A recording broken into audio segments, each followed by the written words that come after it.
Läuft das Band? Ja, ja, dat. Dann los Jon.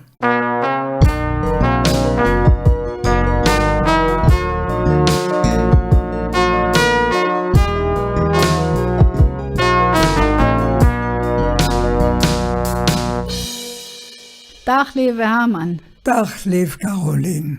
Und Dach lebe Lückschott zu Hust und Unger Wes. Schön, dass er da sitzt.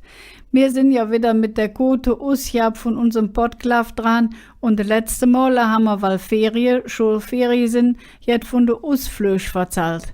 Jetzt ist uns aufgefallen, dass wir nur von der Usflösch nach Süden verzahlt haben. Und da muss man jetzt machen. Also diesmal haben wir die Überschrift überladen, nur Usflug nach Düsseldorf. Jetzt sage ich ja, Menschen, Lück, die Kölsche, die hätten jetzt in die Düsseldorfer. Und das fing ich nicht richtig. Also die Düsseldorfer, die haben so viel geschafft. Die Stadt, die ist nicht von den Römern gegründet worden. Und sie konnten auch bei der Hanse noch ja nicht mitmachen, weil Düsseldorf noch ja nicht joff. Und dann haben sie trotzdem eine Uni gekriegt und sind so ja noch Landeshauptstadt geworden. Ja, und was sie auch noch haben, die längste Theke von der Welt. Also das ist doch rund genug von so einem Ausflug zu erzählen. Ja, das ist eine gute Idee.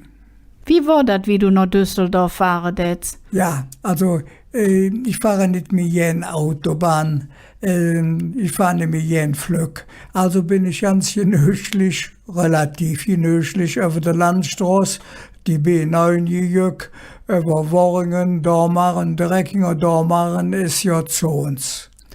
Und in Zons, da habe ich dann ein Plüschen gemacht. Ja, das kann ich mir gut vorstellen.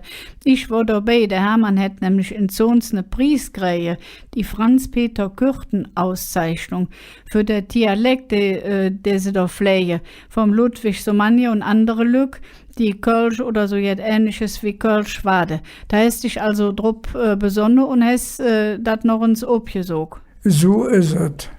Ja, zu uns ist schön, ne? Das ist ausfing. Die mittelalterliche Zollfeste, die haben ja heute noch am Ring vorbei die Mauer standen.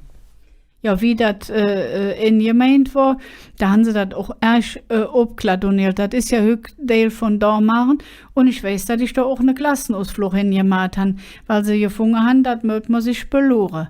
Es war ja ähnlich so, ja, Kölsch. Also die haben das irgendwann im 15. Jahrhundert, hat das Domkapitel das gekauft und das hat gedauert bis in die Franzosenzeit. Also da wurde das dann erstens Französisch und danach wurde es auch Preußisch. Und alt in der Zeit ist es richtig Ausflugsziel geworden. Ja, da in Zons kann man wirklich verhaftig schön am Ring lanzieren. Da kann man innerhalb von der Stadt, man kann noch richtig die Stadtmauer sehen. Und wenn man da rausgeht, da sieht man richtig, der Niederrhein ist ja jetzt anders wie in Köln. Also in Köln haben sie ja mit dem Stapelrecht, haben sie ja die Schiffe gewechselt. Im Mittelalter mussten die Schiffe vom Oberrhein ledig gemacht werden und dann ob andere Schiffe geladen werden. Und das war nötig, weil die Landschaft da wechseln geht. Und wenn du da so in Zons spazieren gehst, kannst du das richtig sehen. Da ist der Ring ganz breit und es ist ganz flach.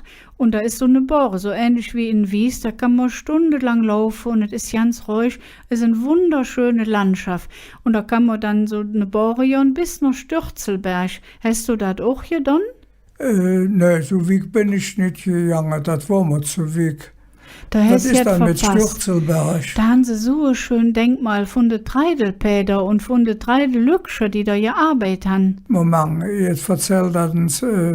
Achso, ja, das waren die Bäder, die von Niederrhein am Oberrhein das Schiff getragen haben. Genau das. Das war ja wirklich eine schlimme Arbeit. Und manchmal, das war ja nicht asphaltiert. Da mussten die dann durch den Matsch laufen. Und deshalb ist das wirklich gut, dass die da so ein schönes Denkmal abgebaut haben. Wenn dann so große Schiffe da waren, wo dann 2 oder 4 Bäder nicht ricken hätten, das Schiff da Ringe zu trecken, da wurden bis zu 20 Bäder angespannt. Das muss man sich vorstellen, was da eine Herkulesarbeit war.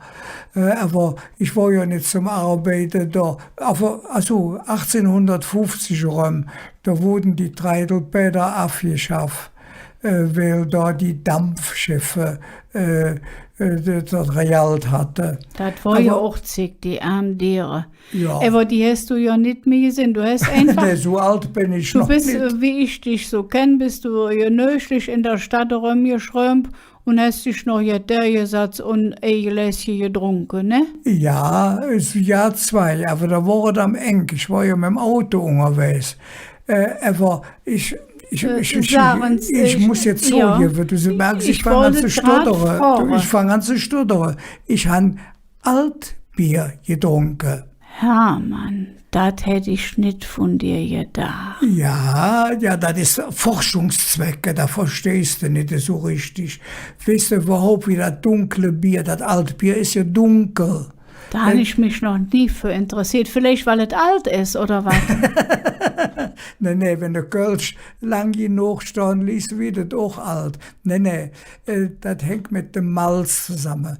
Das ist so wie mit Brötchen. Wenn du Brötchen länger im Ofen ließ, werden die dunkelbraun. Und wenn du auf der Darre die Gerste wieder drühen ließ, ne, dann wird das Malz dann dunkler. Ich verstand das nicht, Moment. Malz kenne ich nur aus der Kamelsche, aus der Apotheke. Ja, und wo geht das Malz her? Das wird aus der Jesch, wie man in Köln sagt, Jesch, wer versteht das schon? Das ist die Gerste, ne? Und die Ja, wird gedrückt. Die wird jetzt, ja, das ist ein längerer Prozess, das führt jetzt hier zu Weg. Das kann nicht, da können wir uns eine extra Verzell darüber machen. Jedenfalls, und wenn das dunkler ist, dann wird das Malz auch jetzt weniger, ja, das ist süß. Malz ist eben süß. Du hast aber Ja. von Malzbonbons gesprochen. Und dann, wenn du jetzt mehr Hopfen bei dir ist, dann wird es nicht ganz so, also süß ist es auch nicht. Es ist nicht so herb wie das Kölsch. Der Hopfen, wir haben ja in Köln richtig Kölsch und das helle Malz. Und das ist nicht so süß. Jedenfalls, ich habe auch nur 2 getrunken und Mäuse doch gut bekommen. Du hast evans gesagt, zu Forschungszwecken und dann direkt 2. Hättest du dann auch in Zons auch Kölsch trinken können? Verkaufen die das überhaupt? Ja, ich war in der Wirtschaft, die waren tolerant.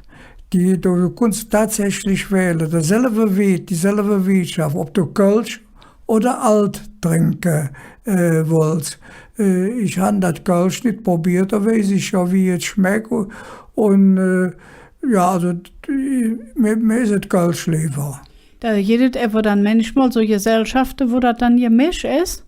Ja, da kann es dann passieren, wie es mir passiert ist. Wir waren mit so 10 Lück zusammen und dann wurden dann für ein Beispiel oder Kölsch und 2 Altbier oder Rum gedreht bestellt. Das ist nichts Außergewöhnliches.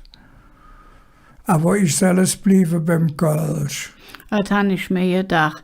Sachen's, du wolltest doch ähnlich, wir sind jetzt mit unser Zick am Eng, du wolltest doch ähnlich von Dingem Ausflug nach Düsseldorf erzählen. Ach ja, der ganzen Sinn, was der alle Mann nicht all vergessen kann. So ein Sach. Also, Leflügscher, wann ihr nur Ausflug macht nach Norden, da könnt ihr schön noch zu uns fahren und ihr Gedenkminütchen für den Hermann machen und Altbier trinken auf Kölsch und wenn er Lust hat, auch nach Düsseldorf. Auf jeden Fall wünschen wir euch einen schönen Zick und dass ihr nächste Woche wieder dabei seid. Tschö.